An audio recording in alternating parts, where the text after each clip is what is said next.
মই আজি আহিছোঁ এয়া পামুহিত অৱস্থিত ভীমাশংকৰ ধামত। বৰ্তমানে ভীমাশংকৰ ধাম নিৰ্মাণ অৱস্থাত আছে, নতুনকৈ নিৰ্মাণ কৰিবলৈ আৰম্ভ কৰিছে। এয়া ৰাস্তা।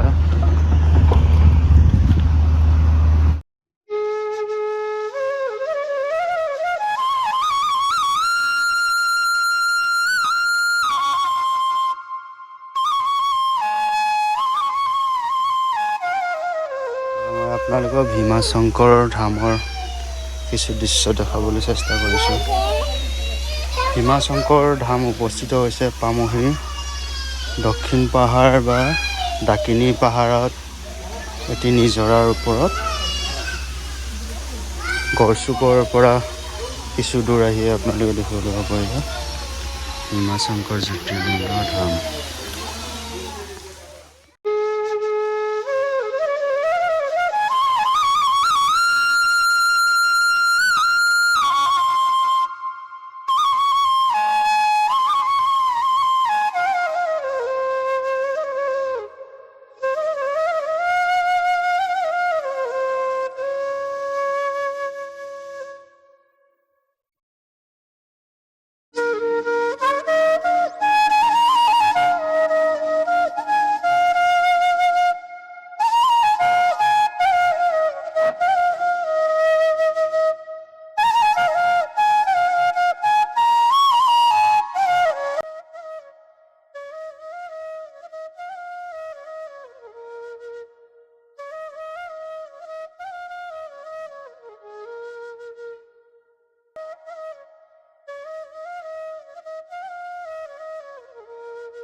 আৰু মই এই ভীমাশংকৰৰ বিষয়ে জানিবলৈ ইয়াৰে পূজাৰীৰ ওচৰ চাপিছিলোঁ।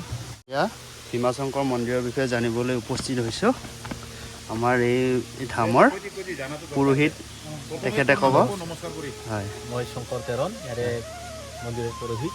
গতিকে এতিয়া ইয়াৰে বিষয়লৈ যদি আপুনি জানিব বিচাৰিছে মই অকণমান কৈ দিওঁ। গতিকে এয়া হ'ল আমাৰ জাগাটোৰ নাম হ'ল ডাকিনী পৰ্বত আছে। ভীমা নামৰ এক ওপৰে তেখেতে বাস কৰি আছিল। তেখেতে আছিল কুম্ভকৰ্ণৰ ল'ৰা। তো ভীমা অসুৰে কি কৰিছিল, তাতে কঠোৰ তপস্যা কৰি ব্ৰহ্মাৰ পৰা বৰদান পাইছিল। ব্ৰহ্মাৰ পৰা বৰদান পাই ভীমা অসুৰে কি কৰিছিল, ইয়াতে আমাৰ লগত লাগি থকা কামৰূপীশ্বৰ কামদেৱক বন্দী কৰি ইয়াতে ৰাখি দিছিল।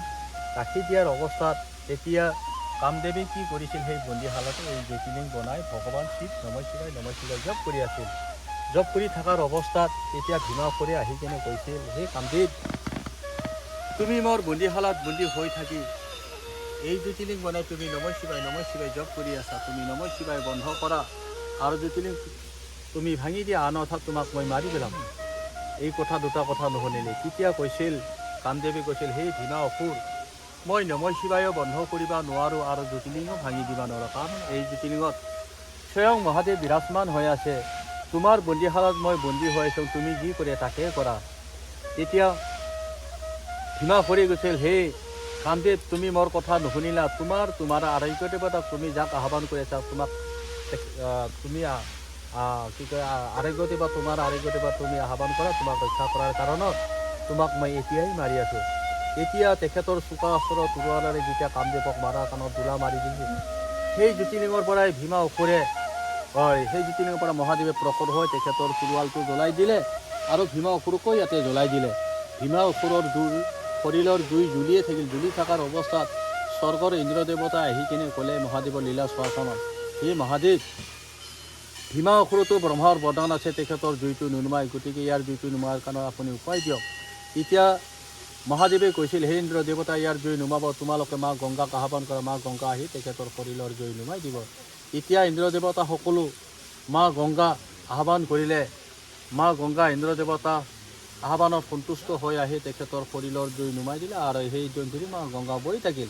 বৈ থকাৰ অৱস্থাত এতিয়া আৰু ইন্দ্ৰ দেৱতাই ক'লে, হে মহাদেৱ, ইয়া হ'ল ডাকিনীপুৰ বৰ কুৎসিত জেগা, আপুনি ভক্তৰ কল্যাণৰ কাৰণত এই জ্যোতিৰ্লিংগত বিৰাজমান হৈ থাকক। তেতিয়া মহাদেৱে কৈছিল, হে ইন্দ্ৰ দেৱতা, মই ব্ৰহ্মা বৰদানটো ৰক্ষা কৰাৰ কাৰণে ভীমা নামৰ অসুৰৰ নামেৰে ভীমা শংকৰ ভীমেশ্বৰ হৈ থাকিম। সেইদিনৰ পৰা মন্দিৰটোৰ নাম হ'ল ভীমা শংকৰ মন্দিৰ, জ্যোতিৰ্লিংটোৰ নাম হ'ল ভীমেশ্বৰ জ্যোতিৰ্লিংগ। তেওঁৰ 12 জ্যোতিৰ্লিংগৰ ভিতৰত আমাৰ এইটো 6 নম্বৰ জ্যোতিৰ্লিংগ। 6 নম্বৰ। প্ৰথমতে সোমনাথ জ্যোতিৰ্লিংগ, মল্লিকাৰ জ্যোতিৰ্লিংগ, মহাকাল জ্যোতিৰ্লিংগ, ওমকাৰেশ্বৰ জ্যোতিৰ্লিংগ, কেদাৰেশ্বৰ জ্যোতিৰ্লিংগ, ইয়া ভীমেশ্বৰ জ্যোতিৰ্লিংগ, বিশ্বনাথ, ত্ৰ্যম্বকেশ্বৰ, বৈদ্যনাথ, নাগেশ্বৰ, ৰামেশ্বৰ, ভূৱনেশ্বৰটো 12 জ্যোতিৰ্লিংগৰ ভিতৰত আমাৰ কামৰূপত ভীমাশংকৰ ভীমেশ্বৰ জ্যোতিৰ্লিংগ হৈছে 6 নম্বৰ জ্যোতিৰ্লিংগ আমাৰ ইয়াতে আছে। হৰ হৰ মহাদেৱ। হৰ হৰ মহাদেৱ। এয়া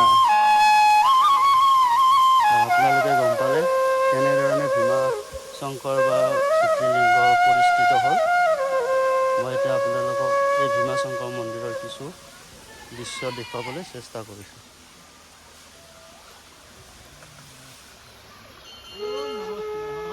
হৰ হৰ মহাদেৱ।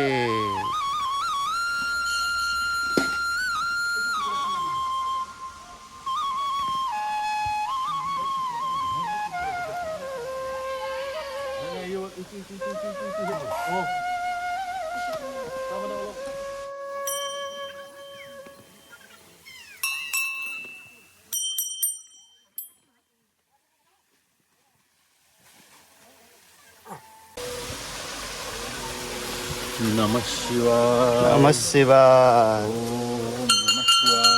ওম নমঃ শিৱায়। ওম নমঃ শিৱায়।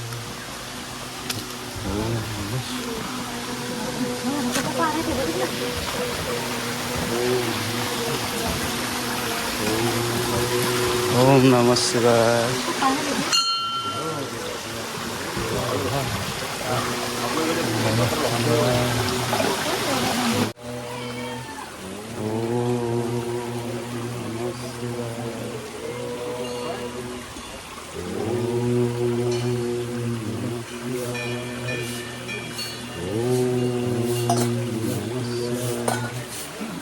उसके अंदर लिंग है।